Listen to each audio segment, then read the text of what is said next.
Assalamualaikum warahmatullahi wabarakatuh. Waalaikumsalam warahmatullahi wabarakatuh. Sebelum kita memulai pembelajaran pada hari ini, marilah kita berdoa terlebih dahulu. Doa akan dipimpin oleh leader kelas yang tadi masuk Zoom duluan, yaitu Mas Bani. Silahkan Mas Bani. Jadi kalau dia masuk link Zoom duluan, Ustazah akan pilih dia jadi leader kelas. Ya, jadi siap-siap. Ya. Ayo Mas Bani.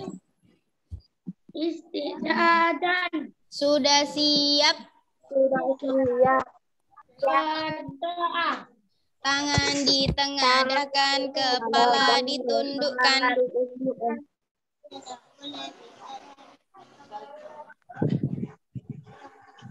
Doaan.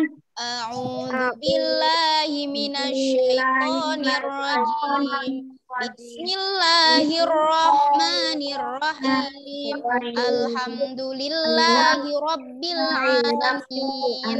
Ar-Rahmanir-Rahim. Maliki yaumiddin. Iyyaka na'budu wa iyyaka nasta'in. Ihdinas siratal mustaqim.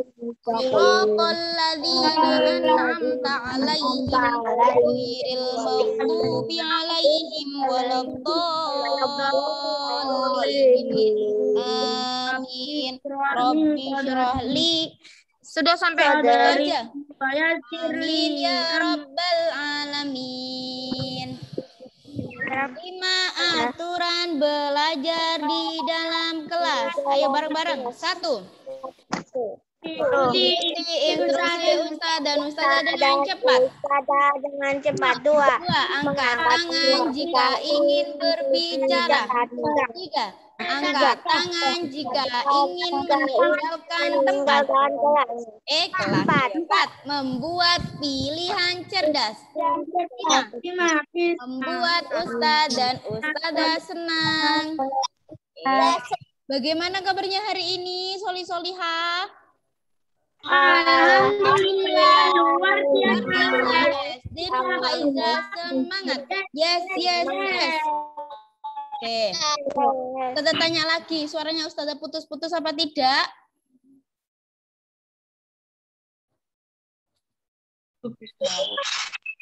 Putus-putus nggak suaranya Ustazah? Enggak ya? Oke, kalau enggak Ustazah lanjutkan. Oke anak-anak, kita bertemu lagi ya. Kita lanjutkan pada pembelajaran tematik hari ini. Tapi sebelum itu Ustazah mau absen terlebih dahulu.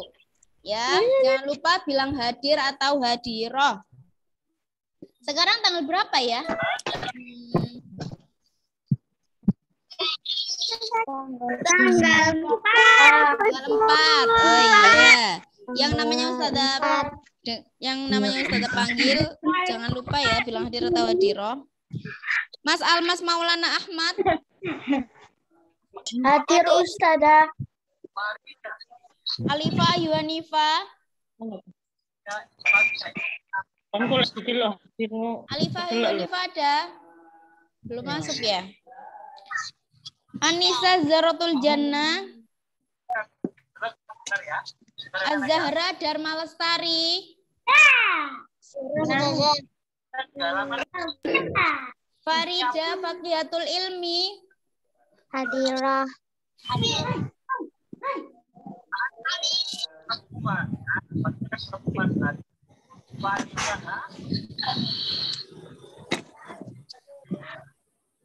Aiza Azkia Khairun Nisa.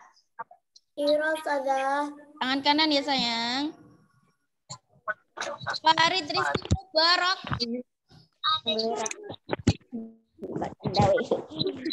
Farid Rizky Mubarak.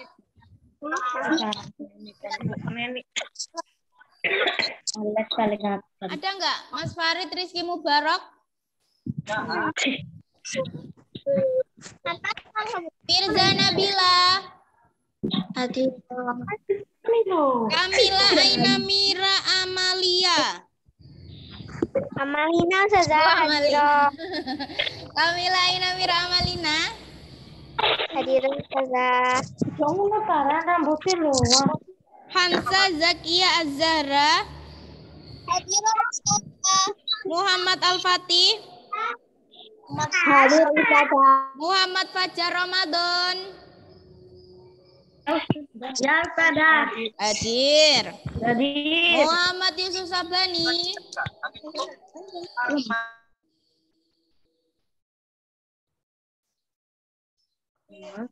Muhammad Yusuf Sabani.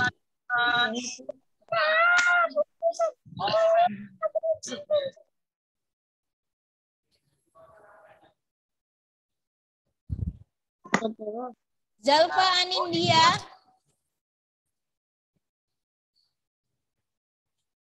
Zalfa Anindya ada?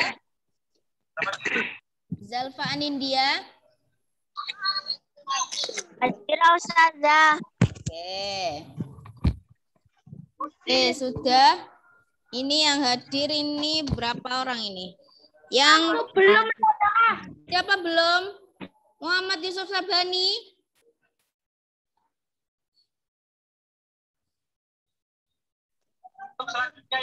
Muhammad Yusuf Sabani. Hadir. Oke, ada yang belum dipanggil nggak sama Ustazah?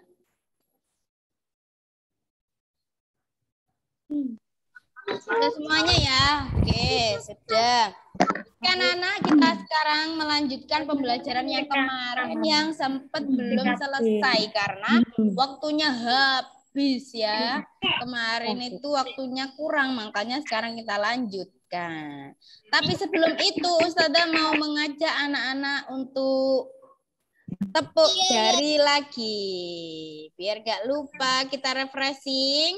Ayo, tangannya diangkat semuanya. Tangan diangkat di samping telinga. Oke, kita bernyanyi jari. Satu jari kanan, satu jari kiri. Gabung jadi dua, jadilah jembatan. Dua tangan kanan, dua jari tangan. Dua jari kiri, digabung jadi empat, jadilah kamera cekrik. Tiga jari kanan, tiga jari kiri, digabung jadi enam, jadilah menara tinggi. Empat jari kanan, empat jari kiri, digabung jadi delapan, jadilah kelinci. Lima jari kanan, lima jari kiri, digabung jadi 10, sapalah temanmu. Hai. Hai, sapa teman-temannya dulu dong. Masih ingat gak sama teman-temannya, wajah teman-temannya? Oke, sudah. Itu adalah sekedar untuk menghilangkan penat. Karena tadi sudah Zoom dengan Ustazah siapa? Kata siapa tadi? Ustazah Syifti? Oke, sekarang perhatikan share screen-nya Ustazah.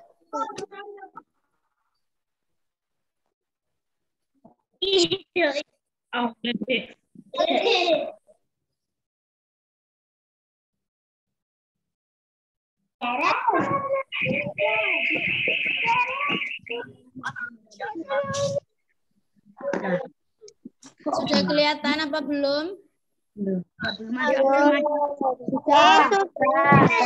Ya, oke. Sekarang kita lanjutkan lagi. Tematik 1, subtematik 3, pembelajaran kedua dan ketiga. Sekarang 2 dan 3 ya. Saya edit dulu.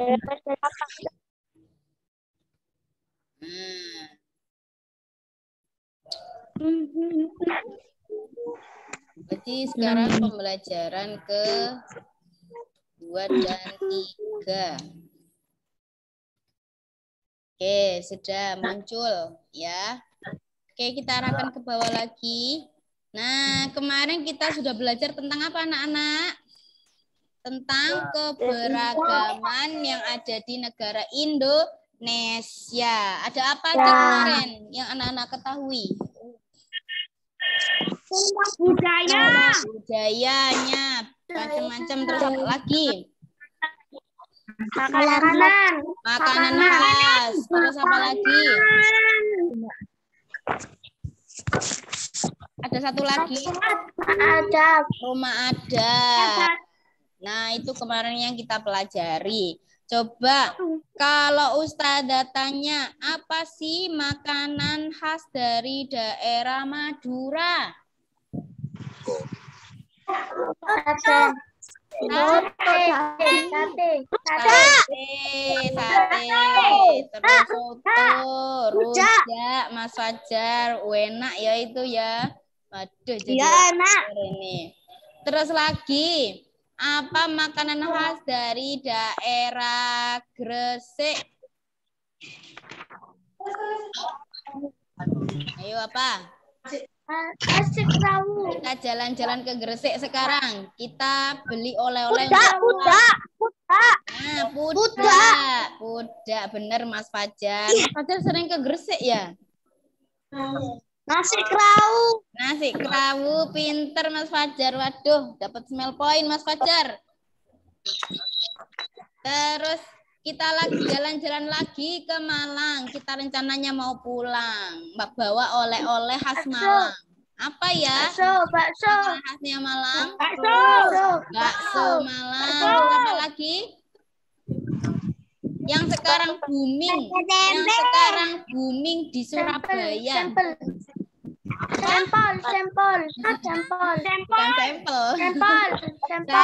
Sampel ayam. Nah, itu khasnya dari Malang, tapi dibawa ke Surabaya supaya orang Surabaya juga tidak jauh-jauh pergi ke Malang. Nah, keripik tempe, keripik apel. Nah, itu adalah khas dari kota Malang. Jadi macam-macam, beragam sekali. Beragam itu artinya macam-macam. Jadi dari makanannya. Terus sekarang rumah adatnya. Bentuk rumah adat kalau di Surabaya kayak apa? Enggak ada rumah adatnya. Di Surabaya rumahnya tinggi-tinggi. Kalau di Jawa itu memang adatnya itu rumah kayu, bener nggak? Tapi sekarang sudah mulai hilang adatnya, diganti dengan rumah bata. Ya kan, sekarang rumah-rumah di Surabaya sudah menggunakan batu bata. Ya kan anak-anak ya? Ada nggak di rumahnya yang pakai kayu, Mas Yan? Rumah kayu, ada nggak? Nggak ada. Udah nggak ada tuh. Rumahnya Mas Bani belakangnya udah tembok. Itu terbuat dari batu bata. Mbak Firza juga belakangnya tembok itu sudah tidak asli. Ya, sudah modern. Terbuat dari batu bata. Mbak Salva juga, Mbak Zalfa ya, rumahnya belakangnya udah tembok putih. Nah, itu sudah tidak asli lagi. Kalau asli Jawa itu rumahnya menggunakan kayu. Nah, jadi temboknya juga menggunakan kayu, terus atapnya juga menggunakan kayu dan ditumpuk dengan genteng, ya kan? Tahu genteng nggak? Tahu genteng? Tahu. Genteng itu atap yang terbuat dari tanah yang dibuat di pabrik. Nah, pernah ke pabrik genteng nggak? Enggak pernah. Di pabrik genteng sana itu ada cara pembuatan genteng. Nah, seru banget kalau kita ke sana ya. Tapi nggak usah. Oke, kalau di Aceh rumah adatnya namanya apa? Kayu. Rumah adat Aceh namanya apa? Nanggroe. Bukan Nangroe. Nangroe ini loh rumah Aceh. Nah, kalau Nangroe ini adalah nama kota Aceh. Nangro Aceh Darussalam. Itu adalah nama kota Aceh. Kalau rumah adatnya orang Sumatera Barat apa namanya? Rumah gadang. Rumah gadang. Lihat ciri khas rumah gadang. Nah, banyak sekali apa ini namanya? Penangkal petirnya. Ya. Kalau di Surabaya itu kalau lincip-lincip gini namanya penangkal petir, bener nggak? Nah, jadi kalau rumah-rumah yang tinggi itu selalu dikasih sesuatu yang sangat lincip di atas. Nah, itu fungsinya adalah untuk penangkal petir. Nah, ini adalah asli dari Sumatera Barat. Lihat, ini juga masih menggunakan kayu. Coba dibuka halaman 139. Kalau di HP kurang jelas atau laptop kurang jelas, di buku halaman 139 ada punya anak-anak. Buku temanya ada. Halaman 139, coba dibuka. Ini ya, Coba Mas Fajar dibuka buku halaman 139. Ini ya, Ustaz. Buku tema. Buku yang ini, lihat Ustazah. Buku yang ini. Ya, buku yang ini halaman 139. Nah, di sini ada contoh rumah gadang. Perhatikan di sini. Buku Rumah temaku yang gadang. baru. Nah, rumah gadang itu aslinya adalah menggunakan kayu dan kayak seperti rumah panggung. Nah, jadi bawahnya ada kaki yang untuk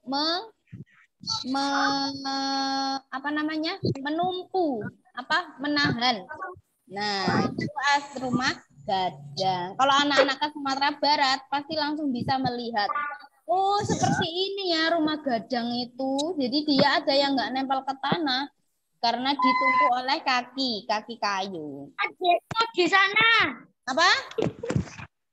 Adik saudaraku di sana. Oh iya, Ta. Di mana? Di Sumatera Barat? Oh, alah. Ya coba diperlihatkan rumahnya benar seperti ini apa enggak. Tapi kadang-kadang sekarang kan sudah tahun 2020, tahun yang sangat modern sekali. Kadang-kadang orang sana juga kalau bukan orang asli itu rumahnya sudah dirubah bentuknya, dirubah modelnya.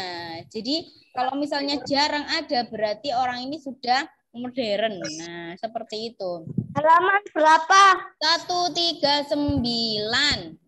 Kalau zaman dulu rumahnya masih tradisional atau masih biasa dan modelnya seperti ini. Tapi kalau sekarang sudah berubah, maka masyarakat sana sudah mulai modern, sudah mulai mengenal alat telekomunikasi untuk melihat-melihat. Nah, jadi perkembangan rumah yang bagus itu sekarang seperti apa sudah ada di media sosial. Nah, sangat hebat sekali media sosial sekarang itu. Jadi anak-anak harus pintar-pintar memanfaatkan. Ya, ingat, setel HP untuk anak-anak hanya digunakan untuk belajar ya anak-anak ya. Jangan digunakan untuk yang tidak penting.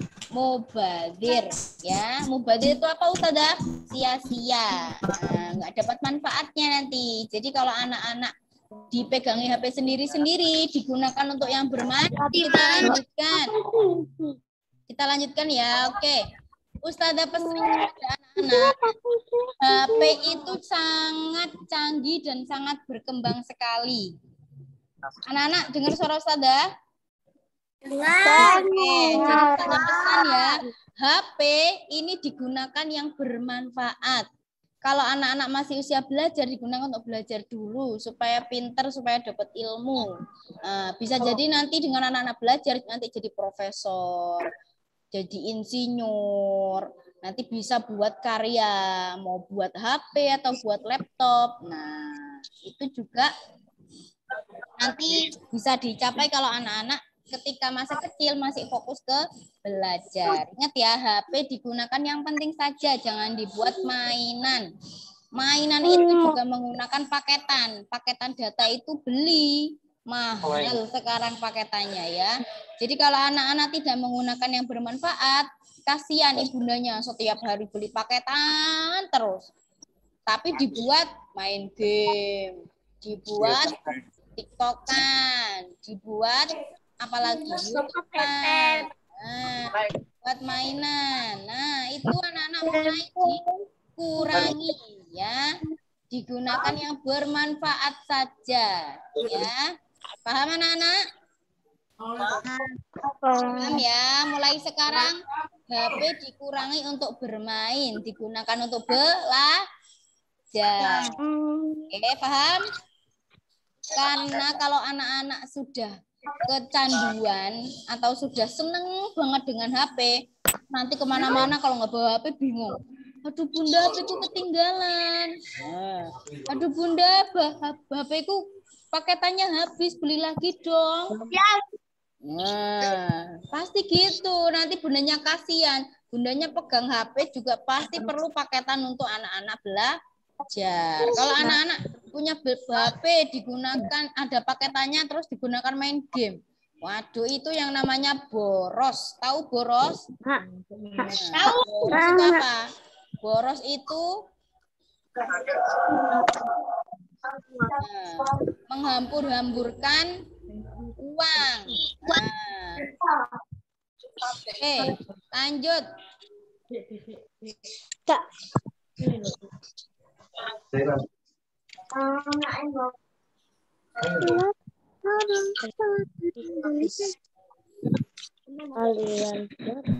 Oke, lanjut ya. Coba perhatikan share screen-nya Ustazah. Nah, kemudian ada lagi rumah adat dari daerah Sumatera Utara atau disingkat dengan Sumut. Sumut itu Sumatera Utara. Loh, kok keluarnya ini toh? Sebentar.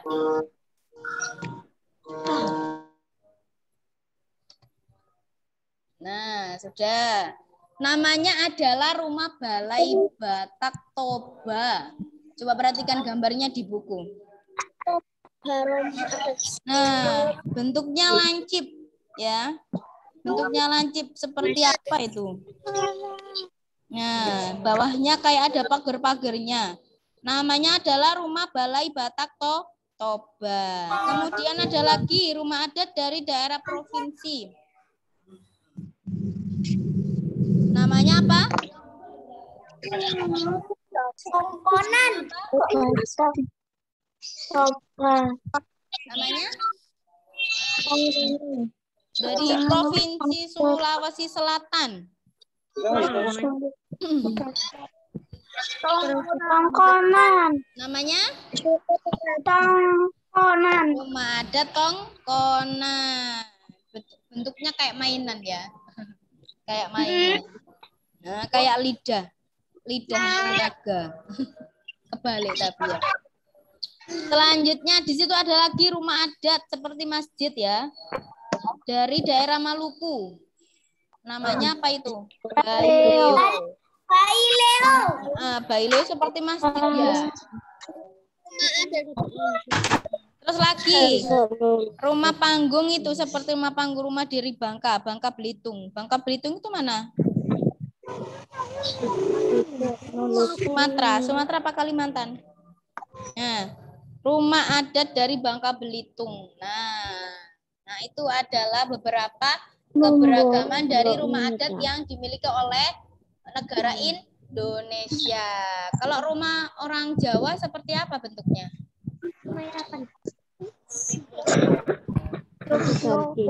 Nggak tahu nggak? Di pasiran. Oke. Lanjut. Sekarang kita masuk ke PB3. Dibuka halaman 145. Oke. Di situ ada sebuah permainan. Namanya apa permainannya? Namanya adalah permainan engklek. Ada yang pernah main ini, Nana? Enggak. Masa? Saya pernah. Permainan engklek itu yang gini loh. Yang dia berdiri di atas rotan satu-satu dengan kaki menjepit. Pernah. Nah, kalau dia badannya tidak besar, maksudnya tidak gemuk, mudah itu kalau mau jalan. Tapi kalau udah gemuk, dia pasti gini-gini. Menyeimbangkan badannya. Bisa aja dia langsung sekali naik di engklek langsung jatuh. Nah, jadi permainan engklek butuh apa namanya? Keseimbangan. Butuh apalagi kerjasama. Kerjasama juga ada nah di permainan engklek. Apa kerjasama yang dibangun dalam permainan engklek ini? Coba anak-anak membayangkan kalau anak-anak bermain engklek. Kerjasama apa yang dibangun? Ayo, siapa yang bisa jawab? Raise your hand. Kekuatan. Kekuatan apa? Kekuatan Superman. Kekuatan apa, yo? Masa kekuatan? Coba anak-anak bayangkan, anak-anak bermain engklek. Terus tiba-tiba naik antara kaki satu dengan kaki kanan. Terus habis itu anak-anak guling-guling. Jatuh akhirnya. Ayo, butuh apa, yo? Butuh namanya keseimbangan. Keseimbangan antara apa dengan apa? Tangan antara kaki kanan sama kaki kiri. Nah, antara tangan dan kaki. Ya. Ketika anak-anak mau berjalan di kaki kanan dulu, tangannya juga harus gini dulu, kaki dulu yang ke depan toh. Ya kan? Coba. Ya, kalau anak-anak bermain engklek kan tangannya itu tidak berubah tapi kakinya yang maju, ya kan? Nah, jadi bisa dibayangkan. Nah, jadi gini. Nah, itu butuh kerjasama juga permainan engklek itu. Kerjasama apa? Kerjasama antara tangan dan juga alat yang digunakan. Ya, kalau alatnya itu tidak bisa digunakan, nah tidak akan tercipta kerjasamanya. Tujuannya tidak sampai. Tujuan permainan engklek itu apa? Supaya sampai di tempat finish, ya. Kalau lomba supaya menang, ya kan? Nah, ini di sini sudah ada beberapa peralatan yang bisa digunakan, beberapa peralatan yang dibutuhkan dalam permainan engklek. Apa ini? Ada gacu atau perpecahan genting. Kemudian ada kapur, tepung untuk garis batas. Nah, cara bermainnya gimana? Lompatlah dengan menggunakan satu kaki di setiap petak-petak yang telah digambarkan. Waduh, kayaknya ini susah ya. Kok disuruh lompat padahal kan pakai engklek. Nah, ini kapan-kapan kita main sama Pak Riko ya. Di pelajaran PJOK pasti ada ini ya. Kalau anak-anak masuk nanti diajak bermain oleh Pak Riko. Oke, itu tentang permainan engklek. Sekarang coba perhatikan pada halaman 151. Oke, di situ ada gambar dua orang yang sedang apa? Berteriak. Ketika orang berteriak, itu akan terdengar sebuah apa namanya? Bunyi. Bunyi itu berawal dari pantulan suara. Yang mendengar itu alat apa namanya? Alat indera apa namanya? Indera pendengaran. Namanya apa? Namanya telinga. Bagian luar namanya telinga namanya apa kemarin? Ingat nggak? Daun telinga. Terus masuk lagi. Ada namanya apa? Liang telinga. Itu berfungsi apa? Liang telinga fungsinya apa? Gendang telinga. Liang telinga di dalam liang telinga itu ada namanya apa? Rumah siput. Belum, rumah siput masih ke dalam. Rumah siput masih ke dalam. Ini masih di liang telinga. Liang telinga itu fungsinya apa? Sebagai apa? Sebagai jalan. Sebagai jalan dari suara yang ditangkap oleh daun telinga kemudian berjalan di liang telinga. Di dalam liang telinga itu ada apa? Ada gendang Bukan, yang berfungsi untuk menahan adanya debu atau air yang masuk. Rambut halus, ada halusnya. Nah, kalau rambut itu kayak rambut kita ini, ada yang tebel, ada yang tipis. Kalau di liang telinga, rambutnya tuh halus, bahkan sampai tidak bisa disentuh oleh tangan. Kalau kita urak-urak ini ya, kalau kita urak-urak telinga, pasti kan tidak kerasa kalau di dalamnya ada rambut-rambut. Padahal di dalamnya ada rambut-rambut halus namanya. Ya, setelah dari liang telinga kemana lagi? Ke gendang telinga. Ke gendang telinga. Setelah ke gendang telinga kemana? Setelah ke gendang telinga kemana? Masih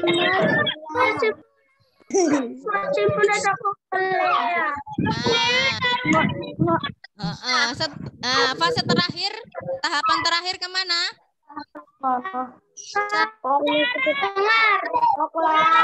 Syaraf pendengaran. Nah, itu adalah bagian terakhir dari telinga yang nantinya akan diteruskan ke otak. Nah, jadi anak-anak itu harus menjaga telinga ini, tidak ada yang bisa membuat kecuali Allah. Kita harus bersyukur kepada Allah, telinga kita masih diberikan kesempatan bisa mendengar suara yang kecil, mendengar suara yang keras, dan mendengar suara yang berisik. Mendengar suara yang tidak jelas juga iya. Nah, di sini ada dua anak yang sedang berteriak. Nah, bayangkan kalau kita berteriak itu keras apa kecil suaranya? Ya, enggak ada Ustazah teriak masa kecil. Enggak ada. Pasti gitu ya. Enggak mungkin teriak itu. Nah, kalau teriak kecil itu bukan teriak namanya. Ya, nah di sini ada orang berteriak. Coba perhatikan. Di gambar itu tempatnya berada di mana saja? Kalau yang baju hijau itu berada di mana tempatnya teriak? Di lapangan. Kemudian yang baju biru di toilet. Coba sekarang anak-anak bayangkan. Anak-anak sekarang berada di lapangan. Kemudian berteriak. Suaranya terdengar keras banget. Apa tidak? Teriak. Tidak. Ayo, keras banget apa tidak? Tidak. Keras lah. Enggak. Tidak. Kalau dibandingkan dengan anak-anak teriak di dalam ruangan, di dalam kamar mandi. Iya. Keras dan kamar mandi. Ya. Kamar mandi. Keras dan kamar. Sama-sama keras karena teriak itu keras. Nah, tapi yang menjadi perbedaan adalah pemantulan bunyi di sini. Nah, ketika anak-anak berada di dalam toilet, suaranya akan terjadi mantul. Nah, mantul ya. Tapi kalau di lapangan mantul apa enggak? Nah, tidak. Karena tempatnya berbeda. Oke, coba buka halaman 152. Di situ ada pemantulan dan penyerapan bunyi. Silakan dibaca Mas Fajar. Halaman berapa, Saudara? Halaman 152. 152. Oke, Mas Fajar bisa baca? Enggak bisa. Enggak bisa? Ya udah, Mbak Hansa yang baca. Halaman 152. Silakan Mbak Hansa. Yang di pemantulan dan penyerapan bunyi.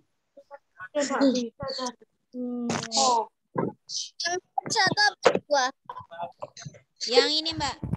Ini. Pemantulan ini. Nah, bawa gambar.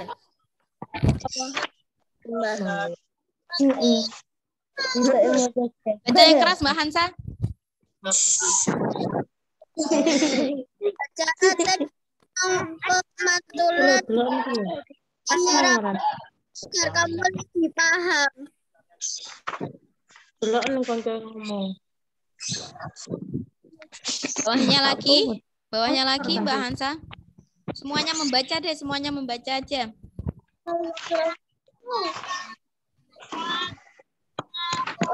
Pemantulan dan penyerapan bunyi dapat dibuka dan disiapkan.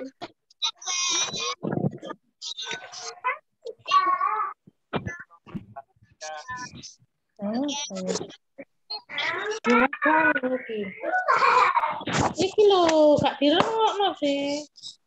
Oke, sudah selesai membaca? Coba dibaca dulu. Pemantulan dan penyerapan bunyi. Bunyi dapat dipantulkan dan diserap. Yang pertama, pemantulan bunyi.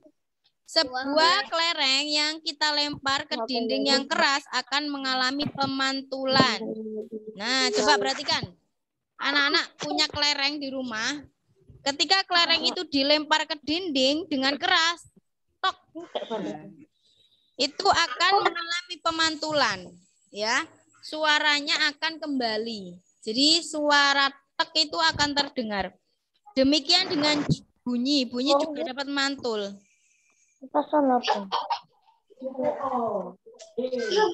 Jika dalam perambatannya dihalangi oleh benda yang permukaannya keras seperti kayu, kaca, dan dinding dan besi. Nah, jadi kalau anak-anak melempar kelereng di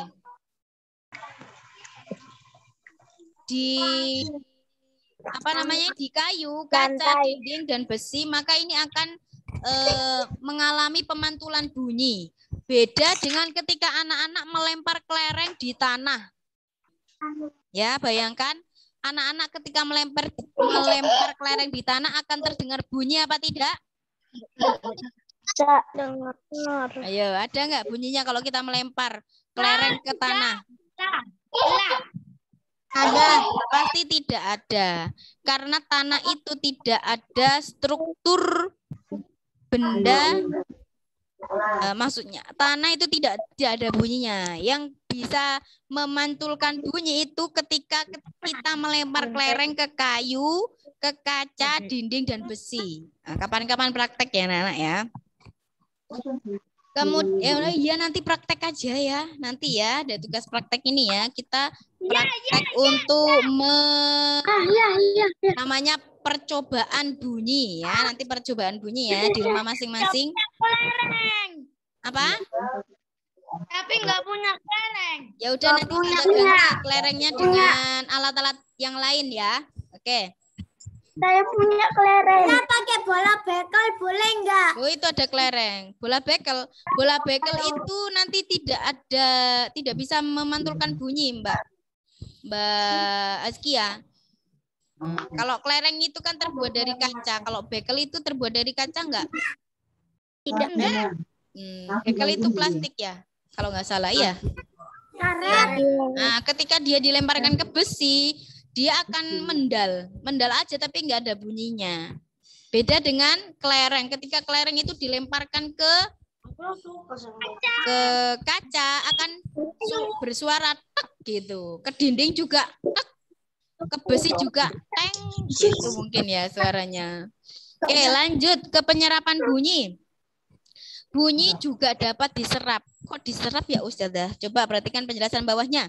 Benda-benda yang menyerap bunyi adalah benda yang permukaannya lunak. Ya, jadi permukaannya lunak, bawahnya ini lemes, lunak ya. Benda yang demikian disebut peredam bunyi, misalnya karpet, goni, kertas, kain, busa, wol. Nah, benda ini untuk mencegah terjadinya gaung atau kerdam. Nah, anak-anak pernah ke bioskop nggak? Pernah. Nah, di bioskop itu banyak karpetnya, iya kan? Iya. Di bioskop banyak karpetnya. Nah, kenapa kok ada karpetnya? Karena itu berfungsi untuk menyerap suara supaya tidak menggema.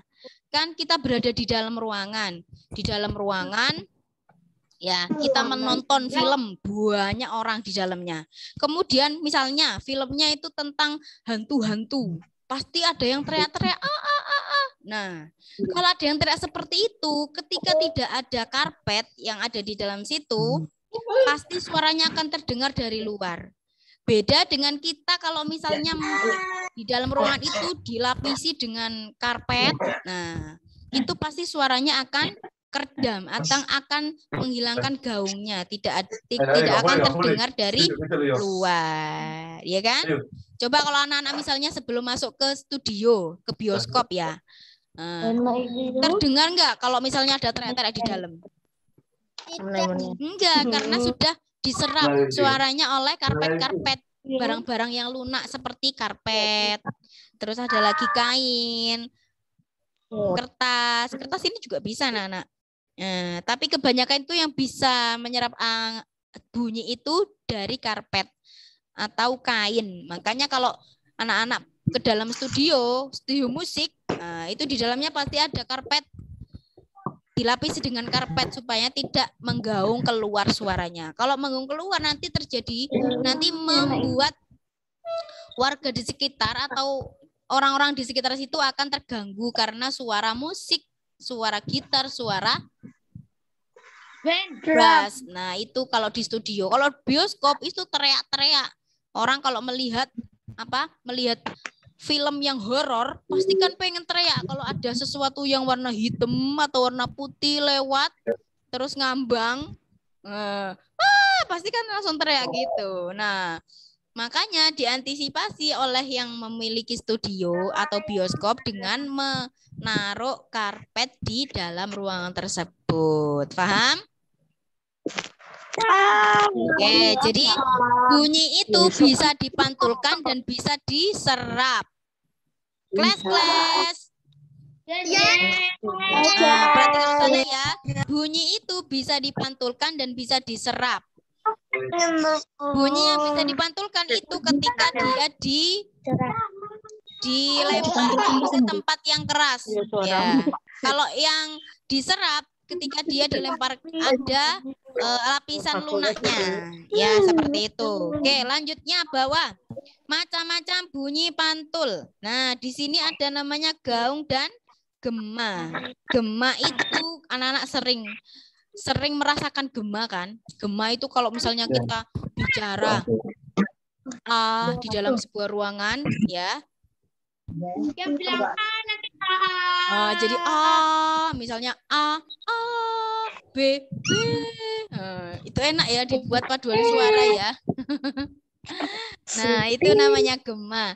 Biasanya di dalam gua itu juga sering ada gema. Karena tidak ada alat apapun di dalamnya, hanya ada batu. Gema juga bisa kita dengar ketika kita berada di dalam sebuah ruangan yang tidak ada apa-apanya, yang kosong. Nah, kalau anak-anak berada di dalam ruangan yang kosong, itu pasti suaranya akan menggema. Beda dengan kalau anak-anak sudah berada di dalam ruangan yang banyak sekali peralatannya, seperti TV, kasur, meja, kulkas, suaranya akan diserap, jadi tidak menggema lagi. Paham? Nah, itu tentang gema. Kemudian gaung. Gaung ini, terjadi karena bunyi dipantulkan oleh dinding yang jaraknya tidak jauh dari sumber bunyi. Hal ini menyebabkan datangnya bunyi pantul bersamaan dengan bunyi asli yang belum selesai terucapkan. Akibatnya bunyi pantul mengganggu bunyi asli sehingga suara terdengar tidak jelas. Menggaung. Nah, menggaung ini sama dengan suara yang kalau kita berada di dalam ruangan tapi tidak jelas. Nah, berarti suara kita menggaung. Nah, jadi seperti itu ya anak-anak tentang bunyi. Jadi bunyi itu bisa dipantulkan dan bisa diserap. Nah, oke, selanjutnya tugas ya. Saya akan memberikan tugas percobaan. Jadi anak-anak bisa mempraktekkan langsung. Jadi biar tahu, oh ternyata yang disampaikan Ustazah itu benar. Nah, ya. Nah, ini ada langkah-langkahnya. Yang pertama, ambil beberapa botol atau alat lainnya yang menghasilkan bunyi seperti ember, gelas, atau kelereng. Punya di rumah anak-anak? Punya semuanya ya. Kemudian, bunyikan peralatan tersebut di dalam ruangan. Dan yang ketiga, bunyikan peralatan tersebut di luar ruangan. Oke, untuk alat percobaannya anak-anak bisa membuat variasi. Boleh ember, gelas, kelereng, atau boleh ember, gelas, piring, boleh, atau yang lainnya terserah. Yang penting ada di rumah anak-anak, ya nggak usah beli. nggak usah beli. Ambil peralatan yang ada di rumah. Boleh wajan untuk masak itu, tapi jangan dipukul-pukul nemen. Nanti bocor wajannya, nggak jadi goreng. Sakit bundanya. Ya, nanti jadi alat-alat yang digunakan boleh bebas. Tapi dari Ustadzah, ember gelas itu kan pasti di rumah punya. Tapi kelereng itu tidak semua punya. Jadi boleh diganti dengan gelas, piring, mangkok, terus wajan, panci, boleh. Yang Ustadzah tunggu apa? Yang Ustadzah tunggu adalah hasilnya, laporannya. Ya, nanti ada laporannya. Anak-anak buat nanti. Formatnya seperti ini. Perhatikan. Nah, ini adalah format laporan percobaan pemantulan bunyi. Nanti caranya yang pertama, 1, nama alatnya apa? Ditulis di sini. Kemudian anak-anak melakukan di dalam ruangan apa di luar ruangan. Misalnya di dalam ruangan, menggema atau menggaung. Kalau misalnya menggema, yang gaung dicoret. Kalau misalnya suaranya menggaung, gema dicoret. Nah, kalau misalnya kemudian anak-anak praktek di luar ruangan. Alat yang tadi ya, jadi prakteknya di dalam dan di luar. Kemudian di luar ruangan, gema apa menggaung dicoret salah satu. Paham? Tapi banyak apa satu tah? Apa? Alatnya minimal 5 aja. Ember, gelas, jangan kebanyakan, nanti nggak selesai, nggak dikirim-kirim ke Ustadzah nanti sampai besok. Ya, dikumpulkan hari ini ya. Yang pertama alatnya apa namanya? Ember misalnya ya. Kemudian yang kedua gelas. Maksimal 2 jam 9 malam. Dikasih nama. Ya, ditulis di buku, tulis dulu. Nanti bentuknya seperti ini, Ustadzah akan kirim nanti di grup materi ini biar anak-anak juga bisa melihat contoh laporan pekerjaan, laporan pemantulan ini ya. Atau apa mau ditulis sekarang formatnya? Enggak. Nanti aja ya. Nanti dilihat di link yang Ustadzah kirim. Formatnya seperti ini, ditulis. Ya, Mas Fajar jangan coret-coret ya. Ayo dihapus, Mas Fajar. Ya apa? Oke, sudah, Mas Fajar. Oke, jadi anak-anak nanti melakukan percobaan. Melihat atau mempraktekkan pemantulan bunyi itu ada apa enggak. Ya.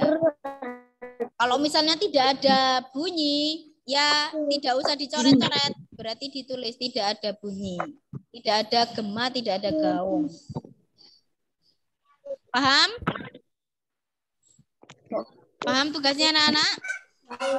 Sudah selesai. Sudah. Paham. Kurang 15 menit sampai jam 10.40. Oke, sudah ya? Itu sudah panas loh, Saudara. Iya, ini sudah mau selesai. Yang dikirim tulisannya aja, Taus. Iya, tulisannya sama foto ya. Kalau nggak ada foto nanti Ustazah gimana taunya kalau anak-anak praktek. Ya, fotonya dibuat kolase ya. Misalnya praktek 1 taruh di sini, 2. Nah, jadi kolase. Tahu kolase nggak? Tahu. Dibingkai-bingkai. Jadi fotonya biar nggak satu-satu ngirimnya ke Ustazah, di kolase. Ya, fotonya di Sada nanti buat apa? Nanti buat ini. Praktek dulu, praktek untuk pemantulan bunyi. Bahan-bahannya terserah anak-anak mau milih apa. Di rumah yang penting di rumah ada. Lalu nanti hasilnya ditulis di sini. Nah, jika sudah selesai nanti dikumpulkan ke Ustadzah dalam bentuk foto dan juga laporan. Fotonya dibentuk kolase. Jadi biar fotonya jadi satu ya. Paham anak-anak? Paham ya. Kalau ada yang kurang paham nanti boleh tanya ke Ustadzah lewat WA Japri. WA ke Ustadzah boleh. Assalamualaikum Ustadzah, nanti tugasnya gimana? Saya masih bingung. Nah, nanti Ustadzah akan jawab.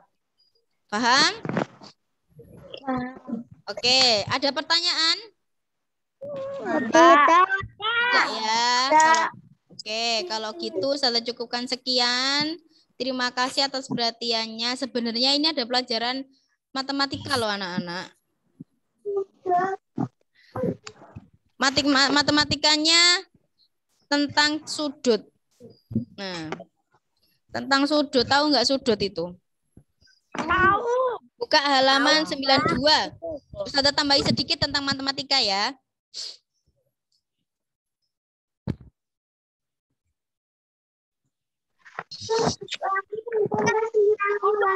Oke, sekarang kita lanjut matematika sebentar. Halaman 92. Oke. Nah, di situ ada sebuah gambar. Nah, bentuknya itu seperti L, seperti V ya. Itu namanya sudut ya. Di rumah anak-anak pasti ada sudutnya. Ya, sudut itu apa sih, Us? Pojok-pojok itu loh sudut.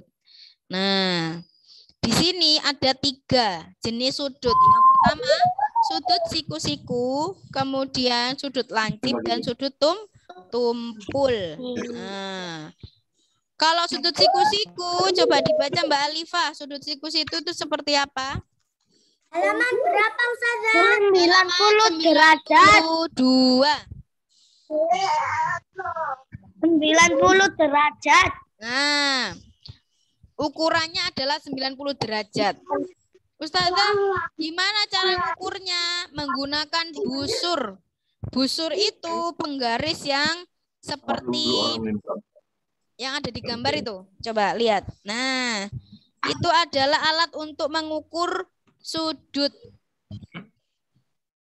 Nah, tahu? Sudah punya busur semuanya di rumah? Punya ya. Nah, itu adalah alat untuk mengukur sudut. Nah, apa? Busur itu belinya di toko hikmah bisa, beli di toko buku juga bisa. Nah, khusus ya. Jadi kalau anak-anak mau mengukur sudut itu harus menggunakan busur. Kenapa menggunakan busur? Karena di sini sudah ada pojok-pojoknya. Berapa, Ustazah? Halaman 92. Nah, ini loh.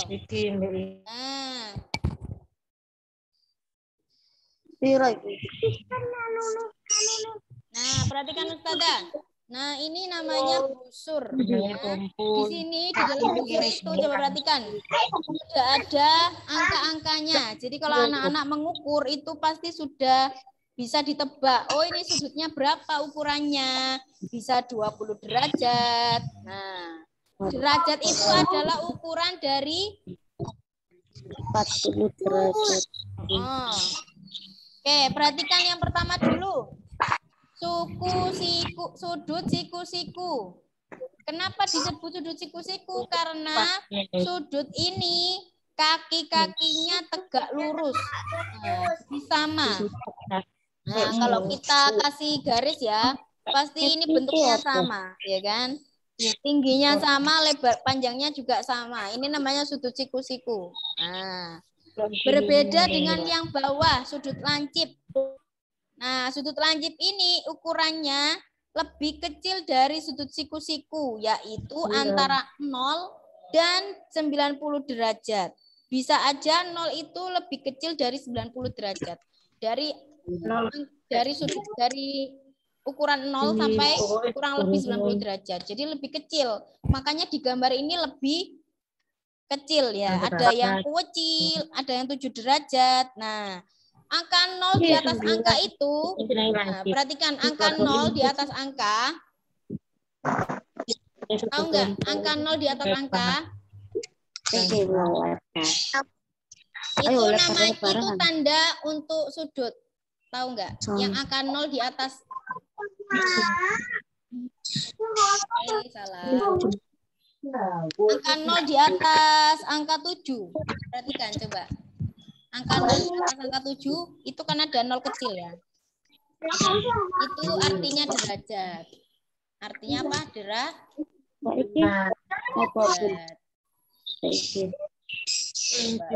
Coba bukakan buku siswa ya. Oke, biar anak-anak tahu.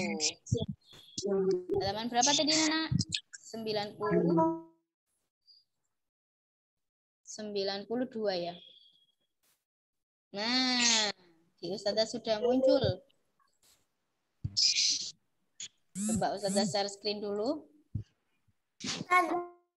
Iya. Boleh, silakan. Nah, coba perhatikan. Nah, yang sudut lancip ya. Nah, angka 0 kecil di atas 7 ini namanya derajat. Simbol dari derajat. Terus kemudian 18 0 kecil di atas juga namanya derajat. 18 derajat. Terus ini, nah ini namanya sudut lancip. Pasti bentuknya lancip ya, berbeda dengan ini. Ini lancip tapi tidak lancip banget. Karena lancip banget ya, seperti apa? Ya. Kemudian sudut tumpul.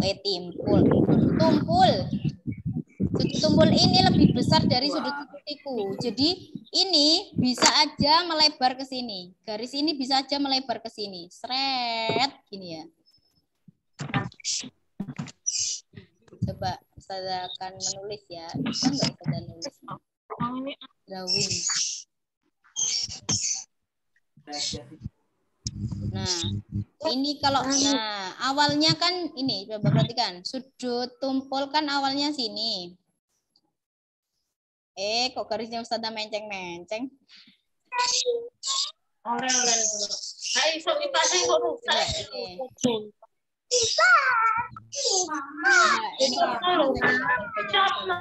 Loh, pulpennya hilang. Ini gimana ini? Nah,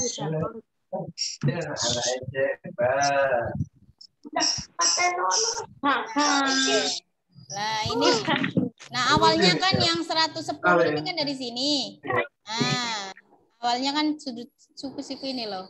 Nah, kemudian dia melebar ke samping jadi 110. Nah, ini anak-anak bisa ukur menggunakan busur. Nggak bisa dikira-kira, harus punya busur. Kalau anak-anak masuk ke sekolah, nanti Ustazah akan praktekkan ya.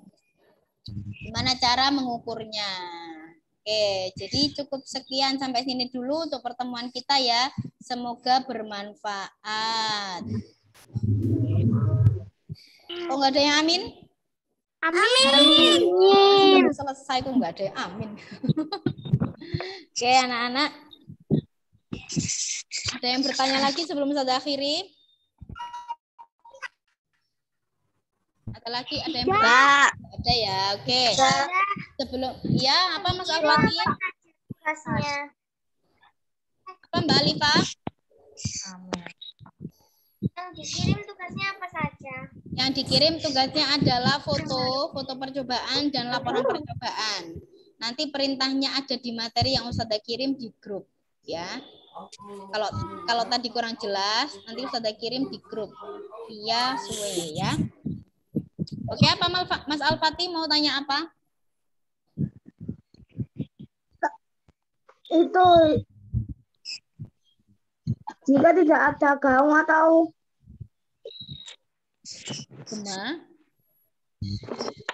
apa? Berarti ditambahi di sampingnya atau tidak ada suara gitu ya. Berarti kan nanti anak-anak menulis sendiri, kolomnya bisa dilebarkan, gemak, garis, gaung, garis, tidak ada suara gitu ya. Oke, sudah ya, mati ya. Oke, hari ini kita tadi sudah belajar tentang keberagaman, tentang pemantulan bunyi, dan juga tentang sudut siku-siku. Semoga besok anak-anak masih ingat lagi. Amin. Silakan dipimpin doa leader class.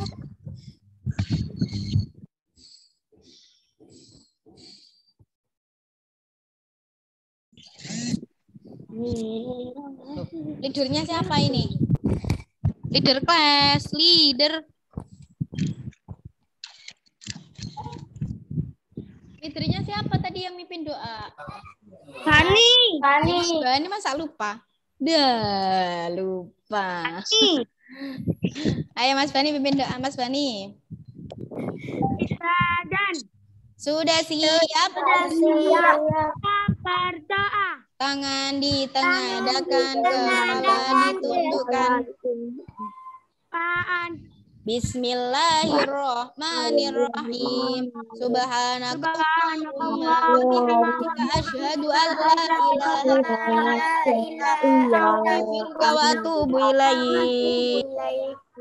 Wassalamualaikum warahmatullahi wabarakatuh.